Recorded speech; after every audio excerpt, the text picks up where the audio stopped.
What is up, you guys? Teller checking in for the recap of UFC Vegas 80.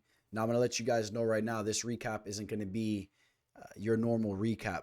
I really have some bold thoughts on what took place in the main event, at least some bold speculation. I'm not saying it as fact, but I think there is a possibility um, that Grant Dawson could have thrown this fight. I want to put some information out there, some factual information out there for you guys, and you guys can make up your own thought. Obviously, I'm not saying it's a fact that he threw the fight, but I thought there were some very sketchy things that were all coming being put on my plate as I was looking to recap this fight. I'm going to tell you guys how I did from a betting perspective. We did have basically a push, and it was actually due to Grant Dawson. So I'm going to work our way from the top of this card, and then we'll go down to the bottom because I'm going to talk about this Grant Dawson situation right off the rip, and I'll let you know the three official plays that I targeted. But first and foremost, I had a big time two-team parlay, and one of the legs was Grant Dawson.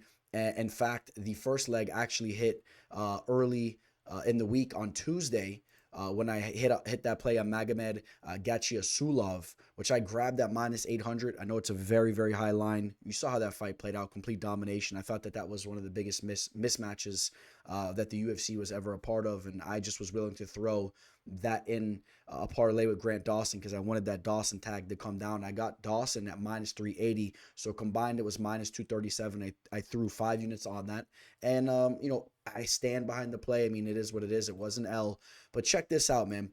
Grant Dawson gets tagged with this straight shot from Bobby Green, folds up. I want to run some information by you guys, okay? You guys let me know what you think about this information, okay? Again, this is all just speculation, right? Grant Dawson, one of the disciples originally of James Krause. You guys know James Krause, a guy that I've interviewed on the show here, a guy that is essentially dissipated from the sport. No fighters that were training under him or are allowed to fight in the UFC. So essentially everyone had to part ways with him. He was being investigated, and we really haven't heard nothing else from that situation. But it's clear there was some funny business going on in regards to throwing fights and betting on MMA. No UFC fighters can now bet on the sport of MMA, or at least bet on UFC fights based on whatever he had going on. So that's one little red flag there. Grant Dawson was the disciple of James Krause. Now he went down to Coconut Creek, trains at American Top Team. I found this interesting as well. His wife, Ellie Dawson, she has a little channel online, and she actually is very much interested in betting on MMA. I mean, interested enough that she talks about it hourly every week, right online. So she's definitely someone that's into it, right? Now, if your significant other is very much into betting on MMA, both you guys are pro fighters or whatnot, or fighters, I'm sure Dawson has some interest in that as well. So I thought that was very interesting as well. We'll get to the fight. I mean, he got finished. When I was watching the fight live, I was very skeptical about the way that fight ended. Just watching it very quickly in live, I was like, that was a little strange, right? As I've had time to really dissect that fight, he was hit with that straight shot, pretty much walked right into it, didn't even try to use any type of wrestling attack, and even the strikes he was throwing out early on were kind of I don't know, he was just throwing some stuff out there, and then eventually he gets caught with the shot.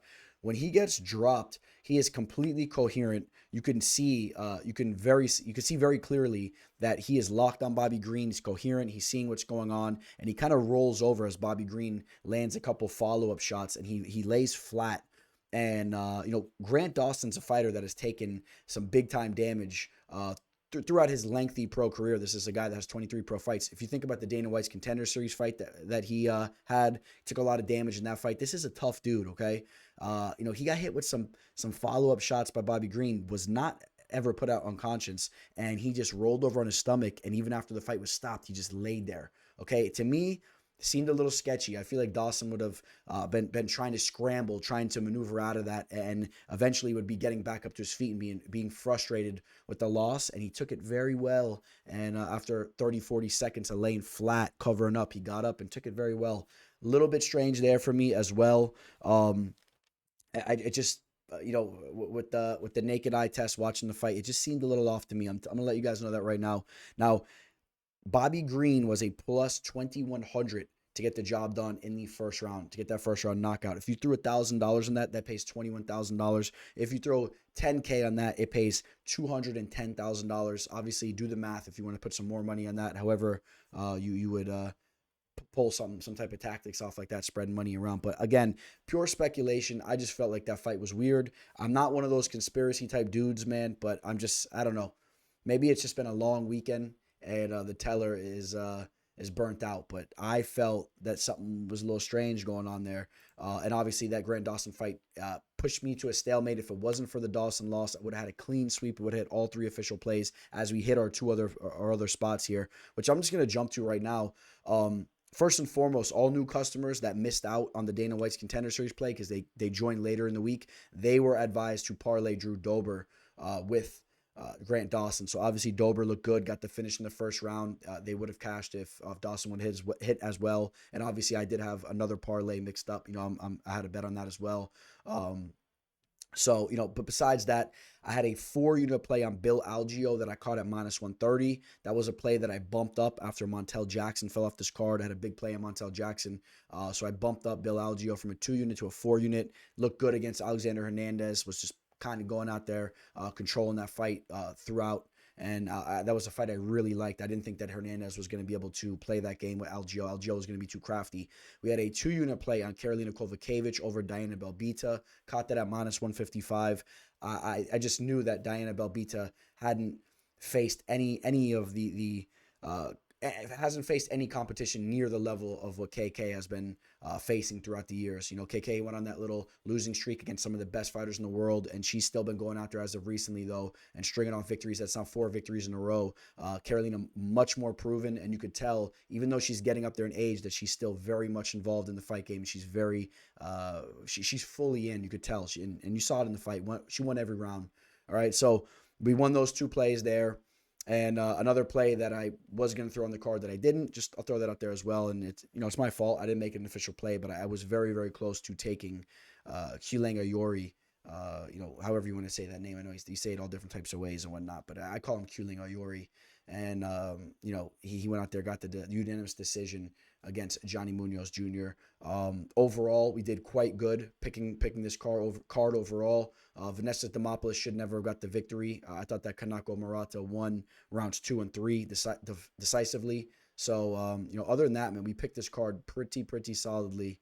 And shout out to Joe Pyfer. He's obviously a major threat to the division. And, so we basically stalemate the card. And we look to move forward, but let me know what your thoughts are on what I was saying about the funny business with Dawson. I would love to know your guys' opinions on that. Just again, I'm not stating it as fact at all. Just some speculation based on some factual information that just all seemed a little fishy to me. Let me know what you guys think. I hope all you guys did well. I know that the Dawson play caught a lot of you guys. I've seen you on IG. It definitely burned a lot of you guys. Hopefully it didn't get you guys too bad. And like I said, we move forward, and you guys know we got some big action coming up to cap this year off. All right, guys, signing out. Teller. Welcome to the show. This is the MMA fortune teller. Yeah.